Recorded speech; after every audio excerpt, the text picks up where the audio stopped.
En Libye, le fils de l'ancien dirigeant Mouammar Kadhafi s'est enregistré pour participer à la course présidentielle le mois prochain.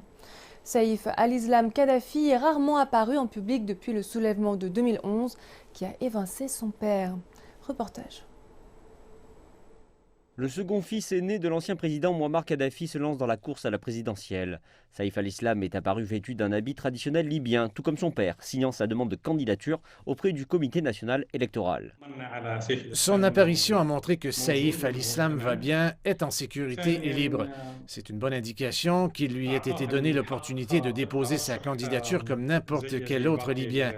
Il est apparu à Sabha, une ville sécurisée par l'armée nationale libyenne, ce qui est un signal fort de qui pourrait le soutenir. Les ambitions politiques de Saïf al-Islam de diriger la Libye étaient claires durant le règne de son père. Cependant, le soulèvement de 2011 l'a conduit en prison durant 5 années, jusqu'à ce que son nom ne soit lavé de toutes les accusations criminelles devant les juridictions domestiques. Je pense qu'il est l'un de ceux ayant le plus de chances dans ce scrutin présidentiel. Il peut miser sur l'héritage de son père. Ce qui s'est passé après 2011 avec le chaos et l'instabilité joue en sa faveur.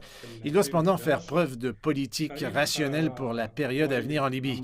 Il devra rebâtir la confiance entre tous les Libyens. La Cour pénale internationale dispose toujours d'un mandat d'arrêt actif à l'encontre de Saïf al-Islam pour des accusations de crimes de guerre durant le soulèvement. Cependant, la CPI ne l'a toujours pas condamné pour aucun des faits reprochés. Le